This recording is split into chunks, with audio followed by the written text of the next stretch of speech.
안녕하세요. 2월 1일 라이브 방송할 때 HLB 외국인 수급이 50만 주 찍혀 있었던 것을 발견했었죠. 그리고 이날 우리가 공매도 잔고가 대폭 줄을 거라는 것을 예상해 볼 수 있었습니다. 자, 그래서 6시가 지났거든요. 자, 기다리고 있었던 공매도 잔고 수량을 우리가 확인할 수 있습니다. 270만 주, 350만 주에서 유지되고 있었던 것이 330만 주, 바로 270만 주까지 떨어졌습니다. 공매도 잔고 수량이 굉장히 많이 감소한 것을 알 수가 있겠고 50만 주가 감소한 것을 확인할 수 있죠. 그러니까 2월 1일 외국인이 숏커버링을 대량으로 한 것을 볼 수 있겠고, 제 추측이지만은 이 당시에 게임스톱이 이슈가 되면서 공매도 전쟁으로 한국에서도 벌어질 수 있기 때문에 공매도 세력들이 선제적으로 숏커버링을 한 게 아닐까 추측을 해봅니다. 그러고 나서는 이렇게 진행이 됐는데요. HLB 공매도 잔고 수량이 계속해서 지속적으로 줄어들고 있습니다. 그리고 같은 2월 1일에 셀트리온도 마찬가지로 100만 주가 감소를 했는데, 셀트리온 공매도 잔고도 보면요 2월 1일자로 490만 주, 이전에 590만 주니까 100만 주 줄은 것을 확인할 수 있겠습니다. 그러니까 셀트리온도 마찬가지로 외국인 공매도 세력들이 숏커버를 왕창 했다라는 것을 또 확인할 수 있습니다. 셀트리온 같은 경우에는 종가가 14%로 마감을 했었죠. 그래서 급등을 했었던 것들이 숏커버링의 물량이 있기 때문에 이렇게 장대 양봉이 나왔다, 이런 것들을 확인할 수 있고요. 공매도 세력들이 외국인이 주체라는 것을 알 수 있는데, 셀트리온은 매도 리포트까지 나오고 있습니다. 2010년 12월 10일자를 보면은 JP모간도 CS도 셀트리온이 최고가를 경신하고 있을 때 외국계 IB투자은행에서는 매도 의견이 끊이지 않고 있다, 리포트가 나왔거든요. JP모간은 주기적으로 내고 있습니다. 지난 9월에도 매도 보고서를 내고, 크레디트 스위스는 셀트리온의 적정 주가는 19만 2천 원이다. 그러니까 36만원보다 더 낮은 50%는 빠져야지 적정 주가다라고 내놨고요. 그래서 아무리 이제 매도 리포트를 내도 근거를 대야 되겠죠. 치료제로 얻을 수 있는 게 최대 4천억 원 정도라고 하는데, 시가총액이 22조 원 증가했는데 4천억 원은 일회성 이익이라서 시장 반응이 과도하다, 이러한 주장을 하면서 매도 리포트가 나왔습니다. 그 다음에 JP모건도 마찬가지로 부정적 의견, JP모건에서는 적정 주가를 21만원으로 측정을 했고요. 셀트리온의 서정진 회장은 외국인 공매도 투자자도 열성 투자자라고 농담을 한 적이 있는데, 2017년 목표 주가를 8만원으로, 당시에 셀트리온 주가 16만원인데 항상 거의 반토막을 목표 주가로 내는 것 같습니다. 그때 모건 스탠리가 시작을 했습니다. 2017년. 그리고 2018년 노무라 증권과 도이체방크도 연달아서 매도 의견을 내면서 주가가 또 급락했고, 그래서 셀트리온 같은 경우에는 매도 리포트가 이번이 처음이 아니라 계속해서 지속적으로 틈만 나면은, 셀트리온이 급등을 하기만 하면은 이렇게 팔아라, 50%는 빠져된다, 이런 식으로 매도 리포트를 지속적으로 내고 있는 것을 확인할 수 있습니다. 그리고 우리가 HLB도 그렇고 셀트리온도 그렇고 외국인 공매도가 많은 것을 확인할 수 있잖아요. 그러니까 미 헤지 펀드에서 경고합니다. 싸잡아서 한국 증시에 바이오주 너무 비싸다, 이렇게 말하는데 2020년 6월 29일에 미 헤지 펀드가 경고했다는데, 자, 이것은 포지션을 약간 추측해 볼 수 있죠.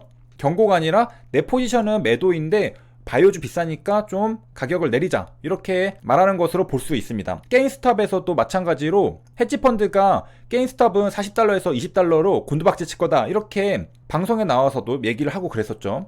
그런데 이제 그때 개인 투자자들이 레딧에 모여가지고 제대로 전쟁을 벌여가지고 공매도 손실을 엄청나게 보기도 했었고요, 최근에. 자, 그래서 비슷하게 또 인터뷰를 했습니다. 이제 30억 달러 규모의 헤지펀드 돌턴 인베스트먼트의 제임스 임 애널리스트가 블룸버그 인터뷰에서 말했습니다. 공매도 금지 해제 등 예상외의 일이 발생하면은 개인 투자자들이 한국 증시를 빠져나갈 수 있다면서 이처럼 경고했다. 미국 헤지펀드라고 하면은 굉장히 우리가 겁을 먹을 수가 있는데, 이제 개미들은 요런 거에 가슴이 막 흔들릴 만큼 그렇게 바보는 아니죠. 다들 공부를 열심히 하고 있고 그냥 헤지펀드에 일하는 사람이구나 정도로, 뭐 참고 정도만 너는 그렇게 생각하는구나 라고, 요즘에는 이제 잘 안 믿죠, 이런 거. 그래서 한국은 헬스케어 영역 전체가 너무 비싸다, 세계 어느 다른 시장에서도 이 정도 수준의 밸류에이션을 보기 어렵다. 이 말은 반대로 말하면은 주가가 그동안 상승률이 좋았다는 거죠.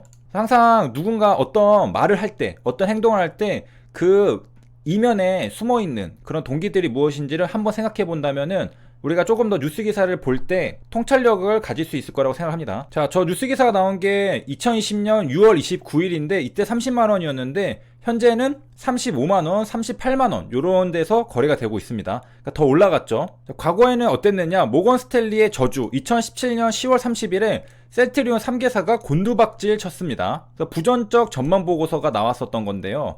신기하게도 저런 보고서가 나올 때는 셀트리온이 이렇게 급등하고 있을 시기에, 이때가 2017년인데 요게 이렇게 상승을 계속하고 있죠. 이때쯤에 또 매도 리포트가 나왔습니다. 그래서 주가가 너무 과도하다. 그런데 또 올라갔죠. 여기서 리포트가 나왔는데, 그래서 10월 30일에 뉴스 기사가 나왔습니다. 셀트리온은 3.94% 내렸고, 셀케는 7.89%, 셀트리온 제약도 6.25%, 모건 스탠리 보고서가 나왔다라는 건데요. 모건 스탠리 보고서는 18일에 셀트리온에 대해서 비중 축소, 목표 주가 8만원.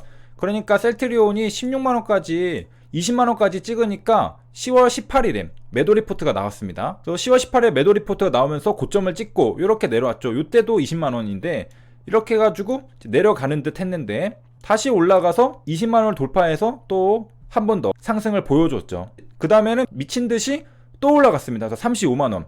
그러니까 모건 스탠리에서 매도 리포트가 나온 게 여기 20만원대거든요. 그런데 실제로 셀트리온의 주가는 여기서 잠깐 내려가는 것 같았지만은 조정일 뿐이고 계속해서 올라가서 35만원, 20만원이랑 비교해도 거의 2배 정도 올라갔거든요. 그러면 가치평가를 모건 스탠리는 잘못한 거잖아요. 20만원에서 이거는 절반까지 떨어졌는다 이렇게 말했지만은 실제로는 더 올라갔습니다. 그러니까 이거는 모건 스탠리가 틀렸죠. 그래서 셀트리온은 16만원대 거래가 되고 있었는데 모건 스탠리는 8만원을 제시했고, 국내 증권사는 긍정적인 시각을 유지하고 있습니다. 그래서 신영증권 같은 경우에는 미국 램시마 점유율이 9%가량 예상돼서 22만원 목표 주가, 셀트리온이 16만원인데 국내 증권사는 22만원을 부르고 외국 증권사 모건 스탠리는 8만원을 불렀습니다. 자, 결과는 40만원 정도까지 상승을 했고요. 자, 이렇게 공매도와의 악연이라고 할까요? 그런 역사들을 살펴봤습니다. 최근에 느끼는 점인데요. 주식 투자를 할 때 단타나 스윙 정도가 아니라면은 장기 투자는 공부를 안 해도 될 것 같지만 실제로 장기 투자도 굉장히 공부를 많이 해야 된다라는 생각을 하게 됐습니다. 그래서 왜냐하면은 주식이 올라가고 내려가고가 아무 이유 없이 횡보를 하는 것 같지만은 그 사이사이 움직임에서도 전혀 이유 없이 움직이진 않거든요. 그래서 어느 정도의 정보들이 미세하게 반영되는 것들을 관찰할 수가 있습니다. 저도 전부는 알 수 없겠지만은 그 해당 날에 어떤 이슈가 발생했고 시장에는 아직 알려지지 않았지만은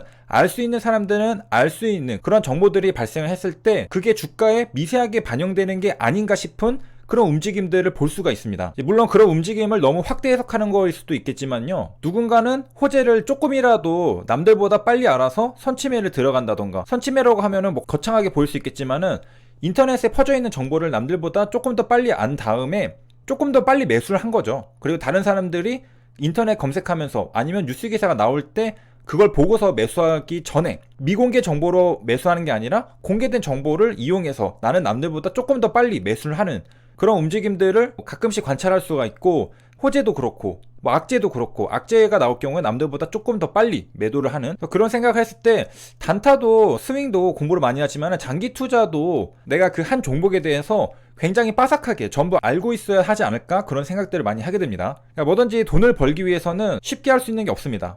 다들 이제 뼈를 깎는 듯한 노력을 하고 남들보다 조금 더 많이 알기 위해서 노력을 해야지 우리가 그 과실을 얻게 되지 않을까, 그런 생각을 하고, 제 역할은 구독자님들의 그러한 노력을 제가 대신해서 알려드림으로써 시간이랑 노력, 에너지를 아껴드리는 것에 제 역할이 있다 생각하고, 저도 구독자님들이 뭐 구독해주시고 시청해주시고 뭐 좋아요 눌러주시고 그러면서 제 채널도 성장을 하는 거잖아요. 저도 공부를 할 겸 제 채널도 성장하면서 그렇게 서로 윈윈하는 그러한 관계가 아닐까, 그런 생각을 또 해봤습니다. 그래서 여기까지 시청해주셔서 감사합니다.